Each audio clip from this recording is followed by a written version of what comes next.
In prime time, the Baltimore Ravens took care of business against the visiting undefeated Buffalo Bills and ran roughshod all over their defense. It's the official Baltimore Ravens postgame show here on the Flex Zone podcast. Make sure you guys tap in with us. Make sure you guys hit that subscribe button, leave us a like down below, and make sure you guys vote on the poll. Let us know your thoughts, as it's the official Baltimore Ravens post-game show right here on the Flex Zone Podcast. Only place giving you sports how you want it, when you need it.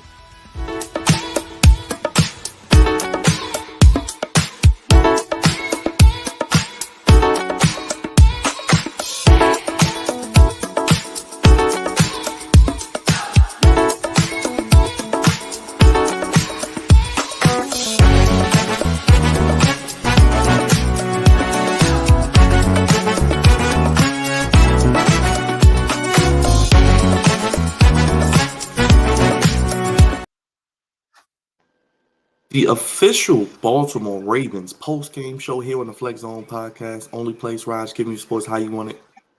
When you need it. Giving you that Ravens coverage all season long and all throughout the year. The Ravens pull out the belt like you like to do, Big Raj, with the 35-10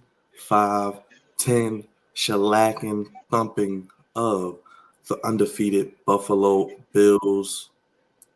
Raj, you were there tonight. First of all, how you feeling? Let's intro you to the people. And how was everything tonight? You were at the game. First and foremost, Raj, how you feeling? How was the vibe? How was the energy down there? And how are you feeling after such a dominant win from the Baltimore Ravens? Feeling pretty good, man. No bread, no We're a water, 2-2 football just team, hate. so No bread. we're 500. So I mean, I'm feeling good tonight, but I still want more. I still want this team to continue on and be able to finish games like they did tonight.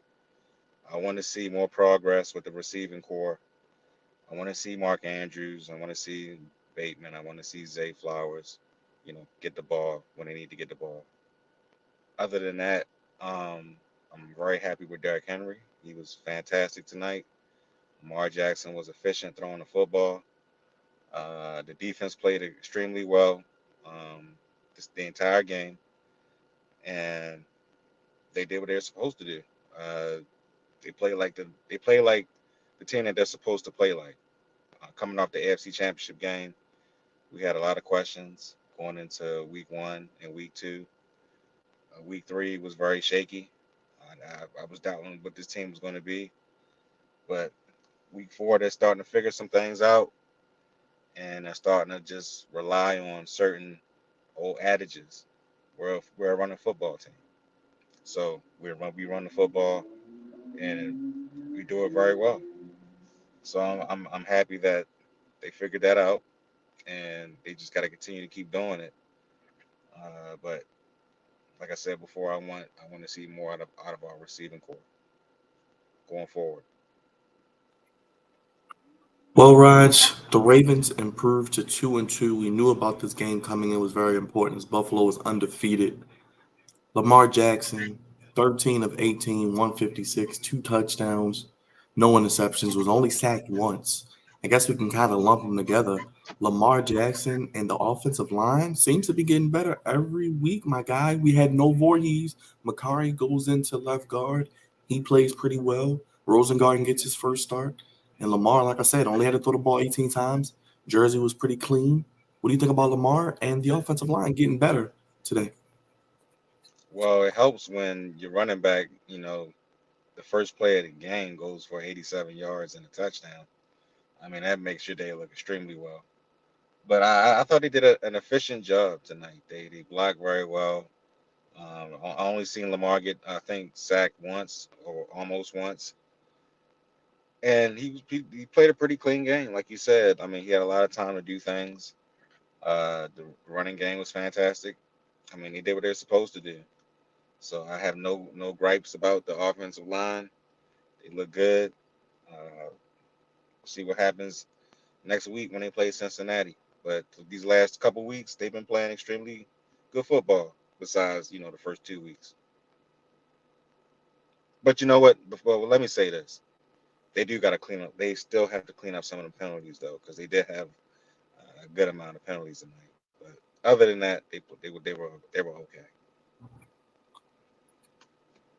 Derrick Henry, let's talk about your boy. You call him Bold Derrick, Derrick Henry, King Henry. He was dominant today.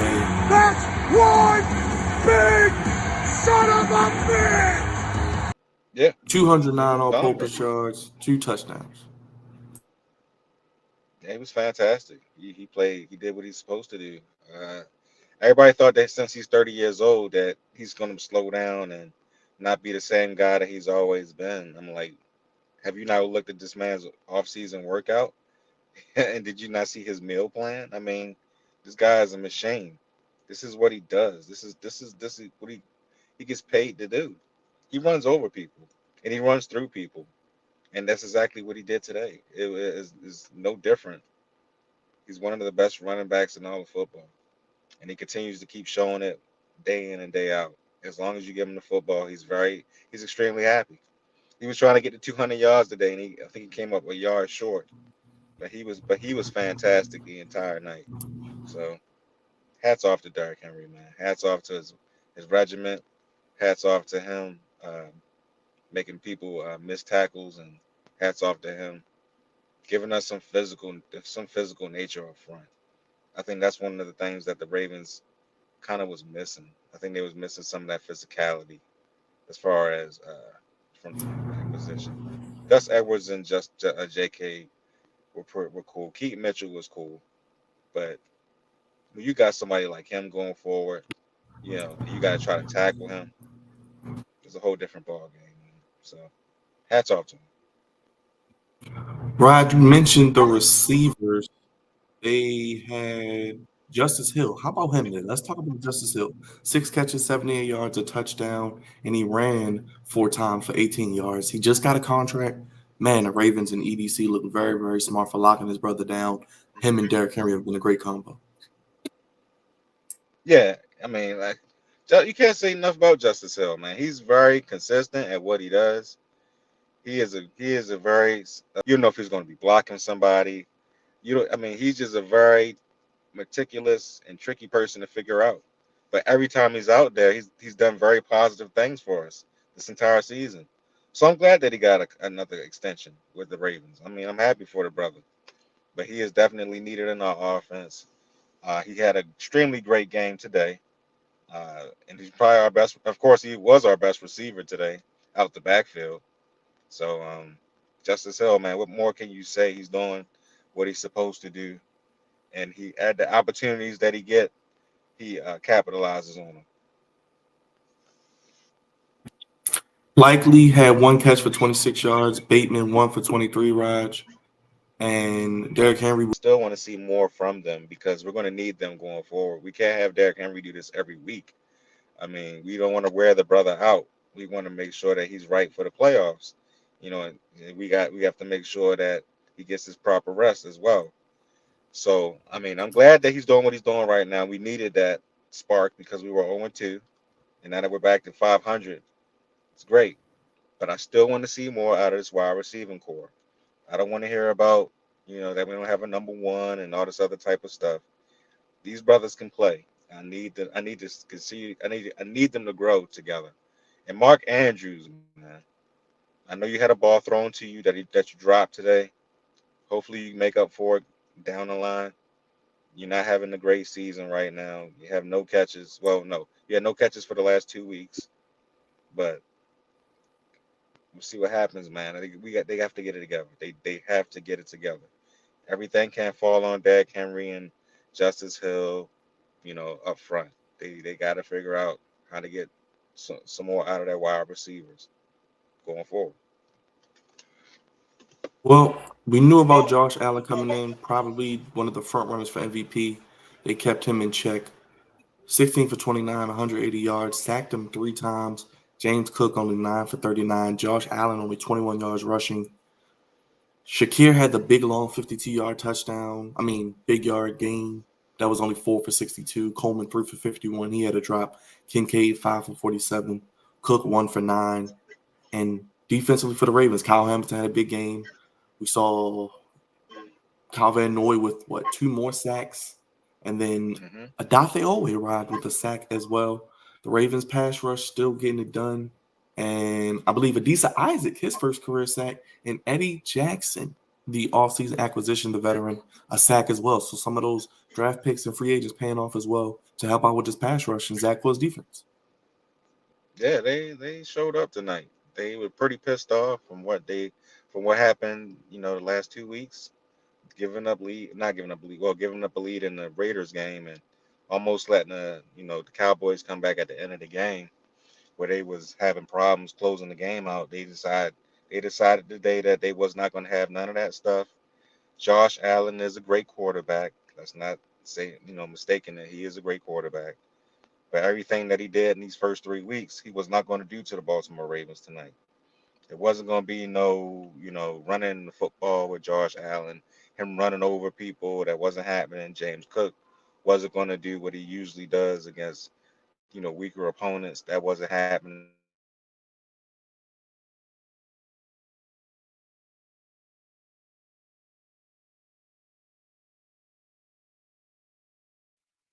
Not sure if I lost Raj. He may be frozen, but I know he was mentioning the defense. The defense today did bring the intensity with Zach Orr calling, I think, a really, really good game. I thought this team was very, very well prepared. They were well coached. You can kind of see that this team was taking the matchup seriously. They took this primetime challenge. They took all of the outside noise of the Bills being undefeated, the Bills being the best team in the AFC, Josh Allen being the front runner for MVP, and they rose to the challenge, did the Baltimore Ravens today, as I think Rogers getting ready to come back and join us. But Zach Orr did a hell of a job today, and so did the defense as a whole, as Raj gets ready to join us back as well. I got you, Raj. My bad. All My good. bad. All good. But I'm gonna start Yeah. rolling the card. But go ahead and say what you gotta say, Byron. No, I was just gonna say you were talking about the defense and Zach Cole. What did you think about the coaching today, man? Did you think Harbaugh played a pretty good, coached a pretty good game? Besides that stupid that stupid timeout or two timeouts back to back, I thought he did pretty good. But Harbaugh has to do something dumb every game. So, but besides that, I thought he coached a consistent game. He didn't really have to do too much. He allowed Todd Monken to call the game straight up the middle, and he did okay. Special teams did well as well. Justin Tucker didn't have to make any field goals today, which is a good thing, thank God. And everybody else did what they usually do, bro. They Ravens, the coaching staff was great. Um, and they pretty much just stuck with the game plan, run the football with Derrick Henry, and everything that comes after that, you just make it happen.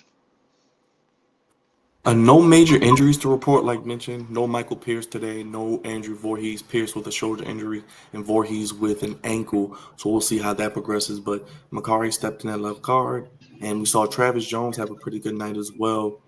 Raj, I guess we can kind of look ahead. This team is 2-2. We've seen them beat record-wise the best team in the AFC. They go to Cincinnati, and this is going to be an important game. Cincinnati got their first win today. They're 1-3. The Ravens can get above 500 with this win and really put Cincinnati in a precarious situation with this divisional win.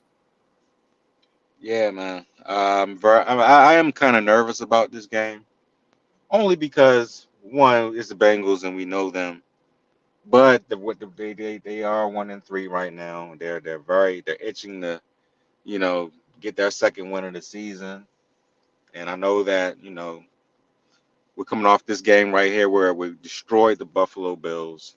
We're feeling good about ourselves. We're back on track or whatever. So we might be a little lackadaisical going in the next week. Hopefully that's not the case, but you never know with this team because we haven't really been consistent as far as playing all 60 minutes at times. So hopefully they put their best foot forward but I know we're going to get the Bengals' best effort next week. So that kind of makes me a little bit nervous. But I'm looking forward to it. Hopefully the Ravens. Well, they're going to show up. Hopefully they play all 60 minutes. I should say that, and they can contain Josh. I mean, I mean Joe Barrow and Cincinnati Bengals. Anything else stand out to you from this game or the week this week, Raj, with all the scores? I know there's a lot to talk about. We'll talk about it probably more tomorrow, but anything stood out to you around the NFL this week? I mean, there was a lot of stuff that stood out, but like you said, we can get to it tomorrow. But yeah, it was one of those weeks where if you're a Ravens fan, this was a great week to be a Ravens fan because the Steelers lost, uh, which is always great. The Browns lost, which is fantastic as well. Uh, it's too bad Kansas City didn't lose though, but it is what it is. But Buffalo, we beat them, so it feels like all the teams that had a leg up on us, besides Kansas City, is coming down to form. So I thought that was fantastic. It was great, and also Sam Darnold, man, we might have to have a conversation about him tomorrow. He was fantastic this week, and Travante's favorite quarterback over there with the Commanders, he had a fantastic day as well. So we're going to have to talk about that as well. But other than that, after this ass whooping tonight, there's really nothing to talk about with the Ravens, man. They showed up tonight. They just gotta continue to get it done. Is this the most complete game you've seen this team play in recent memory? Yeah. Besides, I want to say besides the Dolphins game last year when they beat them.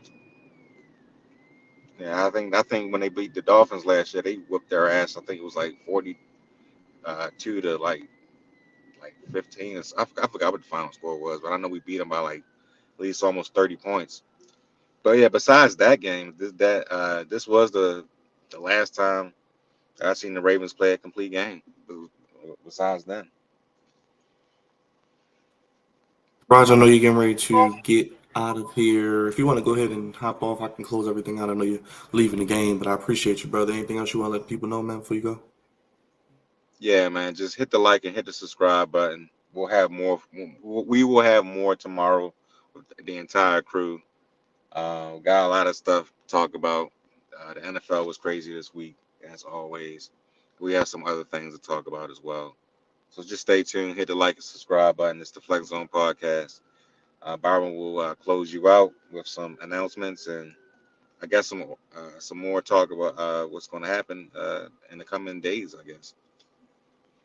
Yeah, Raj, I appreciate you, man. Not too much more analysis. Like I said, I'm gonna close everything out, man, and we'll do it again tomorrow, man.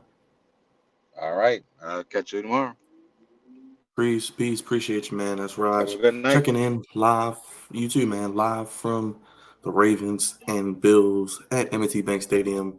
The all-black Sunday night primetime game when the Ravens defeated the Bills 35-10. One of the most complete victories in Baltimore Ravens recent memory, as they now at 2-2 are right in the thick of things in the NFL.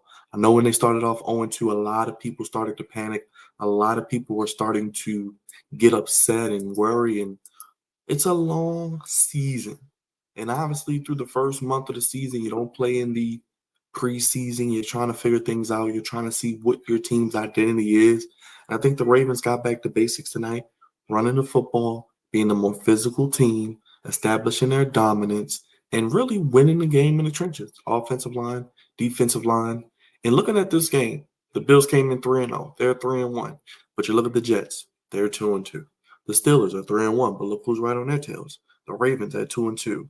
The Browns at 1-3. I think they're in trouble. The Bengals, we have that matchup with them next week. We can really put them at 1-4 and really create some distance there. You look at the South, the Colts 2-2, the Texans 3-1, Chiefs at 4-0, Chargers 2-2, Raiders 2-2, who beat the Ravens, and the Broncos. Surprisingly, the Denver Broncos, who got a big time win today. Boy, do they have a dominant defense. Sean Payton coaching up those guys. So as I mentioned, the Ravens are right in the thick of it, where they want to be after 4 weeks. Yeah, at 500, yeah, you could be 3-1, 4-0, however you want to look at it, Ravens fans, but we're right in the mix. And it's going to be like that this whole season. There's not going to be one really dominant team. Even the Chiefs, yes, they're undefeated. And yes, they're the champs, but they're not dominating anybody. They are grinding wins out. They're finding ways to win. And they're showing that championship pedigree. But at 4-0, they're the undefeated. The Ravens just beat the Bills, who are now 3-1. We got a date with the Texans coming up way down the line on Christmas. But the Ravens shown tonight they can play with any team in the AFC and beat any team in the AFC, not named the Kansas City Chiefs for obvious reasons. We saw a lot of impressive things today. Like I said, most impressively, the offensive line imposing their will. Lamar Jackson playing a clean game, not doing too much. He did have the fumble, but he rarely, honestly, fumbles like that. He had that one season, I think it was maybe 2 years ago, where he had some fumble issues.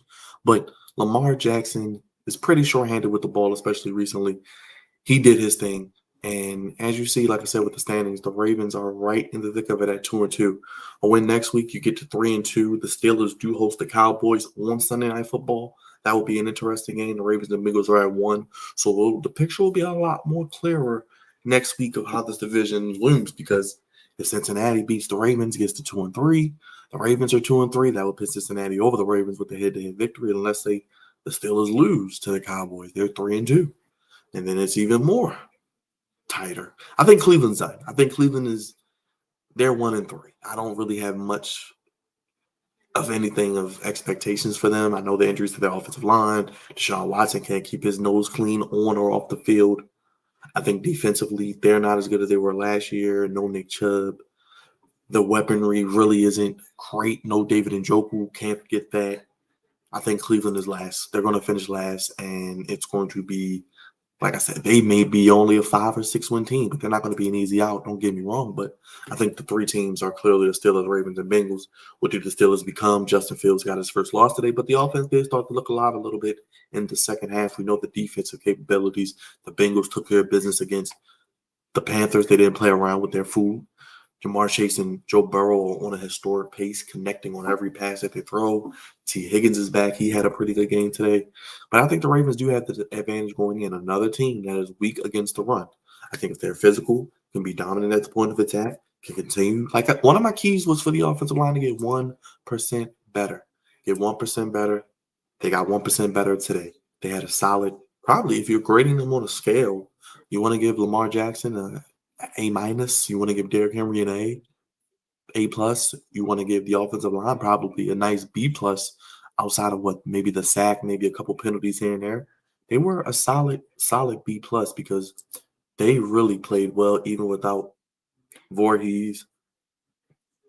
Rosengard, I thought, held up pretty well. A lot of the names that we were looking at really didn't make too much of a crazy impact.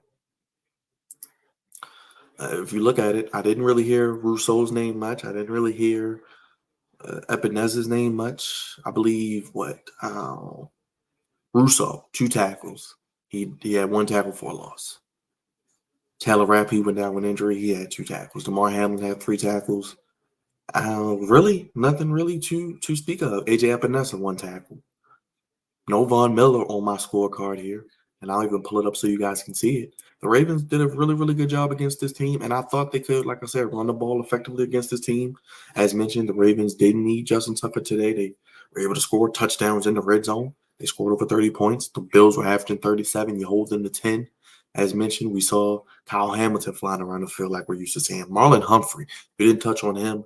I know he's been catching some backlash as of late, but he bought his A game today. He really did a big time job. The Ravens as a whole, I thought, playing physical press man, being up on the line of scrimmage. I think outside of the Shakir play, where that was just Josh Allen making a play, and he's a quarterback. He's one of those guys who's going to make those type of plays a couple times a game, and he's going to get you eventually.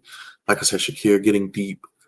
Coleman did have a couple plays. He did have a couple crucial drops, but Brandon Stevens, I thought, played pretty well. Travis Jones, I mentioned, had a strong game. Van Noy. I mean, what can you say about Kyle Van Noy? 2 more sacks, but I think 6 now on a season. Oweh with another sack. Britt Urban was around today. Ajabo even had a nice little play that jumped out on the screen as well. So let's look at this defense. It's been a month. Zach Orr starting to get his feet under him, starting to get his momentum, starting to get his mojo as a defensive coordinator. And I think this defense is going to continue to get better. They seem to have fixed a lot of the communication issues. They seem to find ways to still get pressure on opposing quarterbacks. They're number one against the run. Yes, they're last against the pass, but I think that number is going to help them today, only giving up, 180 yards, less than 200 yards passing to Josh Allen. And even Josh Johnson got to get a little bit of taste of the game. He went 1-for-1 with a touchdown. No, 1-for-1 with one completion for 1 yard. But as mentioned, Derrick Henry, 1 yard short of 200, the longest rush in Baltimore Ravens history. Derrick Henry showing why the Ravens got him and showing that even at 30 years old, he still got that burst. And if he gets to that second level, gets a full hit of steam like a locomotive, he is going to be hard to stop as I'm getting attacked by a fly. But it's good to see Justice Hill, as mentioned, he just recently signed that contract, 4 carries for 18 yards. But the offensive game plan of Todd Monken, like I said, I think the coaching by John Harbaugh, yeah, he did have the goofy gaffe at the timeout. We saw it on the game if you were watching. He was going in, going crazy, fussing and cussing, saying, dropping the F-bomb. But the screen game, we've seen it to Zay Flowers. We've seen the big touchdown to Justice Hill. He had 6 catches for 78 yards, 6 for 6 on 6 targets. We saw what Justice Hill can be for this team. We know we don't have Keaton Mitchell. We hear he's back running. So when does he return? Does he maybe come back within the next 2 months? Do we see him maybe by the end of November, December? He seems to be running. He seems to be close to maybe getting back to a window where he could potentially practice in a couple weeks, potentially, or maybe start doing some light activities with the team. But he brings that shiftiness, that speed, that twitch that you need in the backfield. We know Justice Hill is a great compliment to Derrick Henry, and I think this is your backfield moving forward. It's going to be good to see. It's going to be good to see how they do. And Justice Hill is a phenomenal blocker as well. You can't forget that. Likely only had 2 targets, 1 for 26, 1 for 23 for Bateman on 1 target. I don't really look too much at the passing numbers today. I think the most alarming thing is the Mark Andrews play, the drop. It's going to be tough. It is going to be tough because I don't want to say Andrews is done. I don't want to say he's lost a step. I don't want to say he's not healthy. I don't want to say him and Lamar aren't on the same page. I don't want to say that yet. I just feel like his time will come. And the same I feel like with Tucker. I feel like we're going to have a game where we're going to need Tucker to make 3 or 4 field goals to win, probably make a last-second go-ahead field goal, game-winning field goal. The same with Andrews. We're going to need a play for him maybe as early as next week against Cincinnati in the red zone on a crucial 3rd down. I think Lamar still has comfort, still has confidence in Mark Andrews, and I think we should too. I think a lot of times he's in there to block, it seems, as well, because he's probably the best of the 3 blocking. Kolar had a penalty, but it's going to be interesting to see what they do moving forward. Like I said, that game with Cincinnati is going to be very interesting. I do think the Ravens have the slight edge just because they're playing with the momentum. Winners of 2 in a row, seem to be running the ball effectively. And I think even if, let's say, Cincinnati does contain the Ravens today, on Sunday next week, they don't run the ball wild for over 150, 160 yards, 200 yards, which I don't know if they'll do it because I think Cincinnati is going to do everything they can to try to stop the run. I think this is where you could see a Lamar game where he throws the ball and does things to some of his receivers, maybe a Mark Andrews, maybe a Bateman, maybe a Likely, maybe a Zay Flowers game. And it could be even another game where we see a lot of Justice Hill where we have to throw the ball because I think the corners of the Bengals and the safeties are vulnerable, and I think we could take advantage of them as well. But the Ravens win 35-10, as mentioned. Lamar Jackson, 13 of 18, 156, 2 touchdowns. Josh Allen, only 16 of 29, 183. 3 sacks. He was sacked 3 times. No touchdowns, no interceptions. Mitch Trubisky even came to the game. James Cook, 9 for 39. Josh Allen, only 5 for 21. So you keep Josh Allen basically at, 200 yards total, rushing and passing combined? 201? You do that, you're going to have a shot to beat the Bills. You contain him. You pretty much shut him down. You slow him down, much like we've seen with Lamar in the past. You can contain him. And I think what they did a fantastic job defensively containing him, keeping him in the pocket, and really just making him hold on to the football, not allowing him to get rid of it quickly. And when he really ran, it was his last resort where his longest run was 8 yards. So he's not gashing it for 15, 20 yards. you really kept them within that 10-yard barrier. So great job there by Zach Orr, the defense of the Baltimore Ravens. And I think they really, really are going to be trending in the right way, as is the offensive line, as mentioned. Derrick Henry, 24 for 199, a touchdown, the 87-yarder, longest run in Ravens history.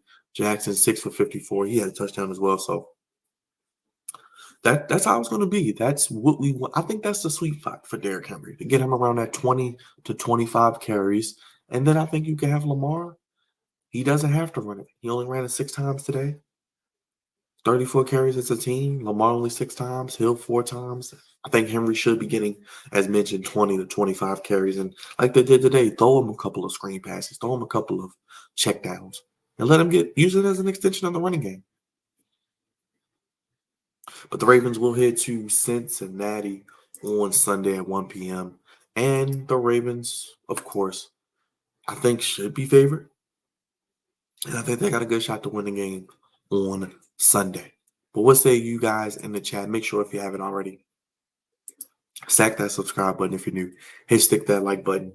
Let us know your thoughts by leaving us a thumbs up. Sound off. Let us know your thoughts on the Ravens' 34-10 dominant win. And vote on the poll. Was it Lamar Jackson? Was it Derrick Henry? Was it the offensive line? Was it defense? What stood out to you most and the most impressive thing from the Ravens' 35-10 win? One of the most dominant performances the Ravens have had in recent memory. A wire-to-wire win, really. They were up, 21-3 at halftime. Pretty much, 28-10 after 3. And then pretty much closed the door in the fourth quarter with the touchdown. No points in the fourth quarter. We talked about this defense giving up a lot of points. We talked about this defense being shaky in the second half against the pass, not communicating well. They gave up no points. So give the defense a lot of credit, as mentioned. I think if the defense can really contain teams, I think this is what we're going to see from the Ravens offense. They're one of the best in the run. They're one of the best in the pass. They're one of the best offenses total. So you look at this team offensively, 271 yards rushing, only 157 rushing, but that pretty much puts you at over 400 yards of total offense. So you continue to put up numbers like that. You have the balance, I think, as well, because balance is being able to do both, but being able to do both well, running it and passing it. And I think that's the key. If we can keep Lamar at probably 20 to 25 passes max, you show that completion percentage where it needs to be. You can use play action. You can use them moving around Zay Flowers, them moving around Justice Hill. We even saw Tyler Wallace in the game. The substitutions and utilization of Lamar Jackson going through his progressions and spreading the ball around is amazing to see, and it's great to see as well. And on any given week with this receiving core, it can be a different weapon. This week is Justice Hill. Last week we saw the long pass to Aguilar and Charlie Kohler. And we've seen Bateman make some big-time catches. We've seen Zay Flowers. We've seen them have big-time games. So I think it's just a beautiful thing to see. Lamar is taking what the defense is giving him. Like I said, outside of the fumble, which really wasn't his fault, he played a clean game. Like I said, I'm giving Lamar an A-. I'm giving the offensive line a B+. I'm giving Derrick Henry an A. I'm giving the defense an A. I'm giving Zach Orr an A. I'm giving Harbaugh an A-. I'm giving Todd Monken an A. And I think the Ravens can feel good about themselves, getting ready to go on the road. And as we look at the schedule, it does not get any easier. As mentioned, we know about the matchup in Cincinnati coming up this Sunday, 1 p.m. That's going to be on the road. Then we know they got to host the Commanders, the first place Washington Commanders, and Jaden Daniels, who's breaking every rookie record with the quarterback, completion percentage, rushing yards, throwing the football with passing and touchdowns. Then you got to go to Tampa on Monday night, a team that's in first place contention in their division. Then you go to the Browns. That's a road game, never easy. And then you got the Broncos. That no longer is a cakewalk. I thought that was a guaranteed win. They come here. That's going to be a defensive black and blue, probably an old school Ravens, Pittsburgh Steelers, AFC North type of game where it's going to be 13-10, 16-13, 17-14. If the Ravens can somehow maybe muster up 20, 23 points in that game against a rookie, though, in Bo Nix, who probably by that time maybe playing a lot better. But I think the Broncos is not going to be easy. Then you got the Bengals again. Then you get to the heart of it. You got to go to Pittsburgh. You got to go to the Chargers. You got to host the Eagles. There are no gimmies on this schedule. And there's no gimmies for anybody in the NFL. We know any team can be beat, like I mentioned. Even the Chiefs, the lone undefeated team, basically. Well, I think outside of the Seattle Seahawks. Anybody's beautiful. No team is undefeated. And there's a lot of parity. There's a lot of evenness. Teams have a lot of good players. And I think you're seeing that here throughout the league. Yes, the Ravens got out to a slow start. But like I said, I'll take it the next three at a time. If you look at the Bengals, Commanders, Buccaneers, if the Ravens can just at least go 2-1, that would put them at 4-3. So 4-3, you take it. I mean, you win all three, you get the 5-2, then you're really in control of where you're going to be because I think the Steelers, it'll even itself out. We saw the Steelers start out hot, the Ravens start out slow. Now the Ravens are starting to get to where they need to be. Like I said, if you tell me the Steelers are going to beat the Cowboys next week, I can see that. If you're going to tell me the Cowboys are going to beat the Steelers and maybe actually give the defense some sort of resistance and put up points and make Justin Fields have to throw and play from behind like the Ravens we always heard about. And I think that's the key with beating the Steelers. You got to get a lead, make them play from behind, make them have to throw the ball, make them one-dimensional, which they're stubborn with, so they're not going to go easy, and they're the cockroaches for a reason. They stay around, and they don't die no matter what. But what say you, Flex Zone family, the Ravens get the win as they improve to 2-2, move to 500 on the season. We got a big week of content coming up on the channel, guys. I did want to touch on before I got out of here. This week is a big week for the channel. As mentioned, tomorrow we have episode 450.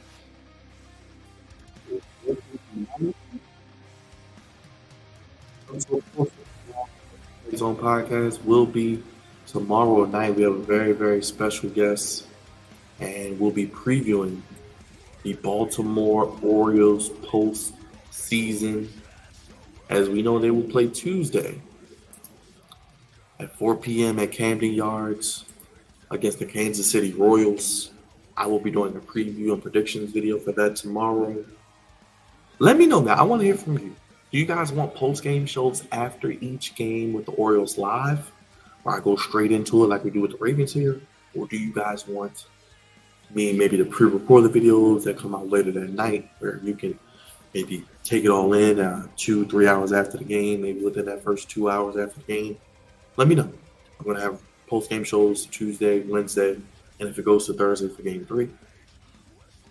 Tuesday, we'll be live for the debut episode of NXT on the CW, along with the vice presidential debate, JD Vance and Tim Waltz. Wednesday, the 5-year anniversary of AEW Dynamite, will be live for that. Ricochet, Ospreay. We'll see what happens there. International Championship will be live for that as well. And Saturday, WWE Bad Blood, 6 p.m. bell time. As CM Punk and Drew McIntyre will do battle in Hell in a Cell. We got Roman Reigns and Cody Rhodes teaming up against the Bloodline. What surprises will come from that show? It'll be a big show, big newsworthy show. I have previews on the channel coming probably between tomorrow and Tuesday, probably starting Tuesday on your sub boxes. Look for those match previews. I'll break it all down, book how I would do it, and give you my prediction and winners, and I'll see what you think. I want to hear from you. You guys could please hit that like button on the way out. Leave us a thumbs up. It helps us out tremendously. Sound off in the comment section. Let us know your thoughts, the good, the bad, the ugly on the Ravens. How do you feel on this team after 2 games? What are your thoughts on the Orioles? They're playing the Kansas City Royals, excuse me. Let me know your thoughts on what you want to see from me from postgame. Do you want me to go live? Do you want me to record them and put them out later? Let me know. We'll be live after each game. We'll have a preview with that as well and breaking down each and every match coming up at Bad Blood as well in the main flagship podcast tomorrow night. Maryland's on a bye, but we'll recap them this week as well at some point. And it'll be the only place giving you sports how you want it, when you need it. It's a Flex Zone podcast. God's favorite home signing off. Ravens get the win 35-10. They get ready to go to Cincinnati next week at 1 p.m. Big time win on Sunday night, giving the Bills their first loss. And Derrick Henry running wild as well. God's favorite home signing off. We have a great, happy recap. Thanks again. Great weekend for the Ravens. Great weekend for the Orioles. Not so much for Maryland, but we'll get to that later. And we'll see you tomorrow for episode 459. And we'll see you throughout the content this week. NXT, Vice Presidential Debate, AEW 5 years, and Bad Blood preview and predictions right here on the Flex Zone podcast. The only place giving you sports how you want it, where you need it. Have a good night, everybody. Thank you guys for watching. Subscribe, hit the like button. And if you don't have anything else to say, just leave us a comment in the comment section. It helps us out tremendously. Leave an emoji. Leave your favorite emoji. Leave your favorite phrase. We appreciate it. We're nothing without your Flex Zone family. Thank you guys for watching. Have a good night. Thank you. Ravens win 35-10, get to 2-2.